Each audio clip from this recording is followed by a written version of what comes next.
আসসালামু আলাইকুম গাইস। আসলে শহরে বিভিন্ন জায়গায় তো ভিডিও করি। আজকে আমরা চাচা বাইস্তা গ্রামে ধান ক্ষেতের মাঝখান দিয়ে পাও পথ দিয়ে হাঁটতেছি। মানে শহরের ভিডিও তো আপনারা অনেক দেখছেন বিভিন্ন জায়গায়। আজকে গ্রামের একটা দৃশ্য আপনাদেরকে তুলে ধরলাম। এই যে দুই পাশে দেখেন ধান ক্ষেত, এই যে আমার চাচা, দেখেন চাচা যে আমার পিওর গ্রামের মানুষ তার প্রমাণ হয় দেখেন এই যে গামছা। চাচার ভিডিও তো অনেকেই দেখেন, চাচাও কিন্তু আমার মতোই কন্টেন্ট বানায়। ওনার প্রতিটা কন্টেন্টে গামছা আছে আর উনি খুব মজা করে কথা বলে।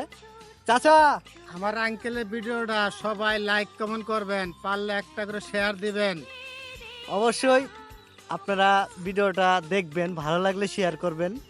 সবাই ভালো থাকবেন, সুস্থ থাকবেন। আবার দেখা হবে ইনশাল্লাহ কোনো একটা ভিডিও নিয়ে। আল্লাহ হাফেজ।